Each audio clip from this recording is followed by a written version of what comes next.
عبدالحق محدث دہلوی علیہ رحمہ اسی آیت سے روشنی لے کر کے لکھتے ہیں کہ جب حضور مکے میں تھے تو مکہ افضل تھا، جب مدینے آ گئے تو مدینہ افضل ہو گیا۔ جدھر جدھر سے وہ گزرتے گئے مجد و شرف بھی پیچھے پیچھے رہا۔ چند لمحوں کے لیے ٹھہرے تھے تم جس پیڑ کے نیچے۔ نشور وحدی کا لہجہ دیکھیے کتنا دل آویز ہے۔ چند لمحوں کے لیے ٹھہرے تھے تم جس پیڑ کے نیچے، سنا ہے آج تک اس پیڑ کا سایہ مہکتا ہے۔ تو مکے میں ہیں تو مکہ افضل، مدینے میں ہیں تو مدینہ افضل۔ تو شرف ان کے وجود مسعود سے ہے۔ وہ جدھر جدھر سے گزرتے جائیں گے وہاں ہی نور پھیلتا چلا جائے گا۔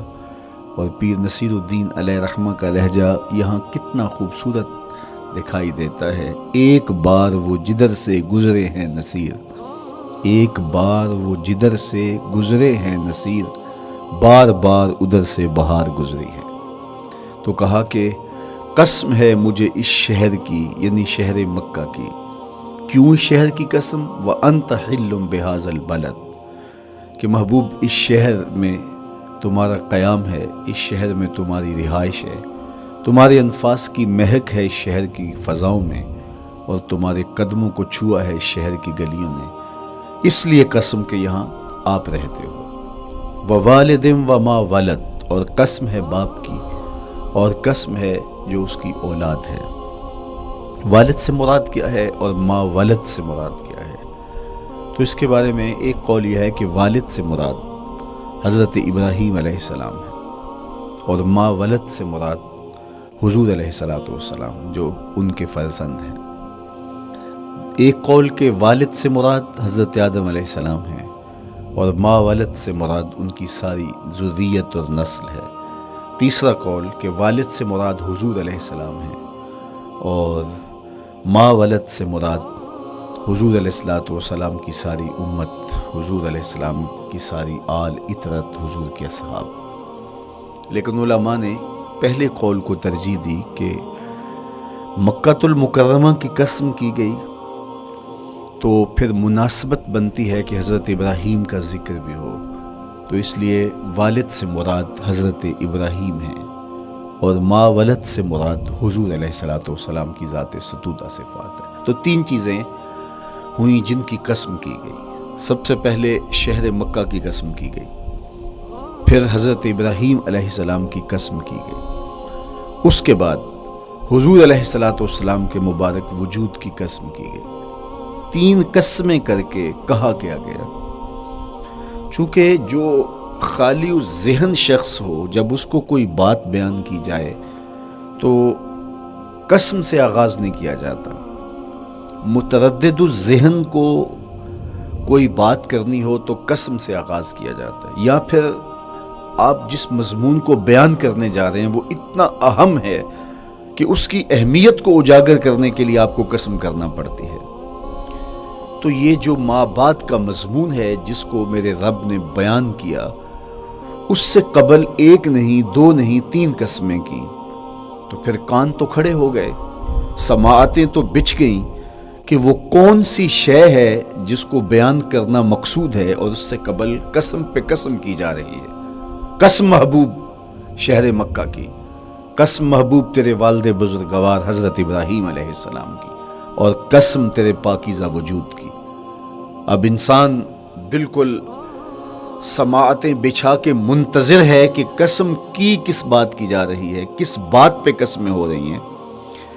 تو جواب آیا، قسم محبوب شہر مکہ کی جس میں آپ رہتے ہو، قسم آپ کے والد بزرگوار حضرت ابراہیم علیہ السلام کی، اور قسم آپ کے پاکیزہ وجود کی۔ لقد خلقنا الانسان فی کبد، ہم نے انسان کو مشقتوں میں رہتا پیدا کیا ہے۔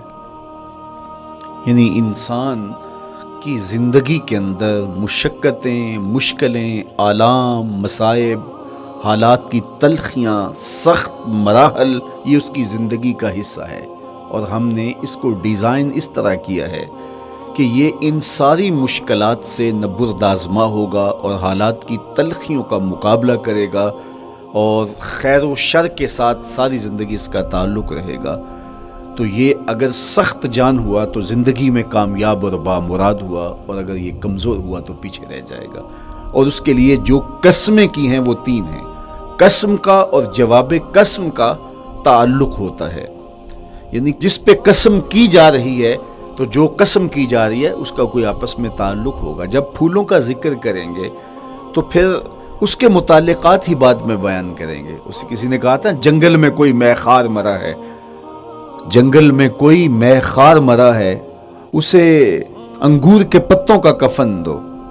میاں جنگل میں مرنے والے شخص کو کسی اور درخت کے پتوں کا بھی تو کفن دیا جا سکتا ہے، لیکن صاحب مرنے والا مے خار ہے اور شراب کشید کی جاتی ہے انگور سے، تو اس کو تو ٹھنڈ تب بھی پڑے گی کہ انگور کے پتوں کا کفن دیا جائے، تو مناسبات ہوتی ہیں۔ تو اب جب قسم کی گئی تو قسم 3 چیزوں کی گئی، اور اس کی جواب قسم سے مناسبت کیا بنتی تھی؟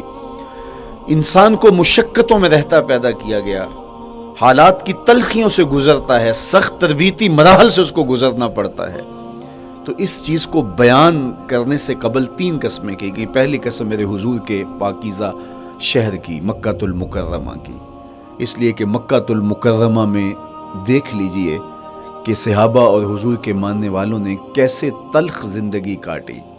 شجر اسلام ثمر بار ہوا تو ہمیں تو یہ کھلے ہوئے پھول دکھائی دیتے ہیں، لیکن ہم نہیں بھول سکتے کہ بلال حبشی کی پیٹھ پہ کیسے کوڑے برسے اور احد احد کیسے پکارتے رہے۔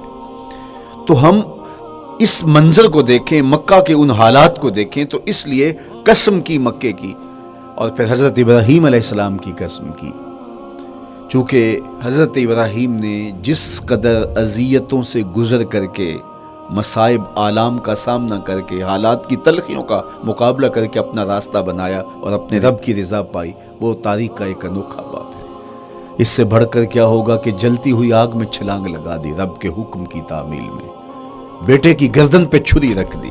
یہ تماشا لب بام نہیں تھا، منا کی وادی میں وہ انوکھا واقعہ رقم ہوا کہ آج بھی تاریخ انگشت بندندہ ہے کیا ایک باپ، اور وہ اس بیٹے کو ذبح کرنے کے لیے آمادہ ہو گیا جو اس کی آنکھوں کا نور ہے اور دل کا قرار ہے، رب سے مانگ مانگ کے لیا، لیکن تعمیل ارشاد میں اس بیٹے کی گردن پہ چھری رکھنے کے لیے باپ تیار ہو جاتا ہے اور اس کو ذبح کرنے کے لیے آمادہ ہو جاتا ہے، حتیٰ کہ بیٹے کو لٹا لیتا ہے اور ہاتھ میں چھری پکڑ کے بیٹے کی گردن پہ رکھ کے پوری ہمت کے ساتھ جب چھری چلاتا ہے تو آواز آتی ہے فلما اسلم وتلہ للجبین ونادیناہ ان یا ابراہیم قد صدقت الرؤیا انا کذالک نجزی المحسنین۔ ابراہیم بس کرو، تم نے واقعی خواب پورا کر دکھایا۔ اپنی بیوی کو، اپنے نو مولود بچے کو وادی غیر ذی زرع میں چھوڑ آنا، جہاں کچھ بھی میسر نہیں تھا۔ حضرت ابراہیم نے جو امتحانات دیے، اس لیے ان کی قسم کی، چونکہ جواب قسم کا تعلق بنتا ہے تو قسم ابراہیم کے پاکیزہ وجود کی کہ جنہوں نے دکھ سہے، تکالیف آلام گوارا کی، لیکن پائے سوات میں لغزش نہیں آنے دی۔ تیسری قسم میرے حضور کے پاکیزہ وجود کی فرمایا جتنے دکھ مجھے دیے گئے، جتنی اذیتیں مجھے پہنچائی گئیں، اتنی کسی کو نہیں دی گئیں۔ پیدا ہوئے تو حضور کے باپ کا سایہ سر پہ نہیں تھا، پھر اس کے بعد حضور مختلف مراحل سے گزرے۔ 6 سال کی عمر میں ماں کا انتقال ہو گیا۔ جب راہ حق میں لوگوں کو دعوت رشد و ہدایت دینے نکلے تو جو لوگوں کے رویے تھے اور جو اذیتیں لوگوں نے پہنچائیں وہ ایک الگ باب ہے۔ مکے کی گلیوں سے لے کے طائف کے بازاروں تک جن اذیتوں سے میرے حضور گزرے، ام المومنین سیدہ عائشہ رضی اللہ تعالیٰ عنہ فرماتی ہیں ایک دن حضور کی بارگاہ میں حاضری تھی تو ہم نے عرض کیا حضور کیا احد کے دن سے سخت دن بھی زندگی میں کبھی گزرا ہے؟ حضور نے فرمایا ہاں عائشہ، جب طائف کے بازاروں میں تیری قوم نے مجھے پتھر مارے تو یہ دن احد کے دن سے بھی سخت تھا۔ حضور ان کے 3 سرداروں کے پاس پیغام حق لے کے گئے، لیکن انہوں نے آگے سے جو رویہ اختیار کیا وہ اتنا اذیت ناک تھا۔ حضور نے فرمایا کہ ٹھیک ہے، میں تمہاری خیر خواہی کا جذبہ لے کے تمہارے تک پہنچا ہوں، تم نے میری دعوت کو قبول نہیں کیا، تمہاری مرضی، تمہارا مقصود، چلو اب یہ بات میرے اور تمہارے درمیان رہنی چاہیے، اس بات کو راز رہنا چاہیے، اہل مکہ تک یہ بات نہ پہنچے۔ انہوں نے کہا ہم کیوں راز رکھیں، بلکہ اوباشوں کے ہاتھ میں پتھر دے دیے اور حضور جب واپس ہونے لگے تو وہ حضور کے پاؤں پہ سنگزنی کرتے، حضور اپنا ایک پاؤں اٹھاتے تو دوسرے پاؤں پہ مارتے، شدت درد اور احساس کرب سے حضور بیٹھ جاتے تو ان کے غنڈے دائیں بائیں سے بڑھتے اور کندھوں سے پکڑ کے حضور کو اٹھاتے اور مشق سنگزنی کرتے، نالین خون سے بھر گئے، لخت لخت زخمی ہوا۔ اللہ اکبر، کیا دردناک لمحے تھے، کیا تکلیف بری گھڑیاں تھی۔ تو کہا کہ جب طائف کے بازاروں میں تیری قوم نے مجھے پتھر مارے تو یہ دن احد کے دن سے بھی سخت تھا۔ اچھا، جب حضور پر اس طرح آلام و مصائب ٹوٹ پڑے تو حضور کے ساتھ جو صحابہ تھے انہوں نے کہا حضور ان کے لیے بد دعا کر دیجئے، تو میرے حضور بولے میں رحمت بن کے آیا ہوں، میں رحمت بن کے آیا ہوں۔ اللہ اکبر، ان کا تقاضا پہم بڑا تو حضور کے ہاتھ اٹھ گئے، اور پھر حضور نے جو کہا سنیے، اللہم اہد قومی فإنہم لا یعقلون، اے اللہ میری قوم کو ہدایت دے دے، یہ مجھے جانتے نہیں، اگر جانتے تو ان کا میرے ساتھ یہ رویہ نہ ہوتا۔ تو پتھروں کے جواب میں دعائیں دینا پیغمبروں کا حوصلہ ہوتا ہے۔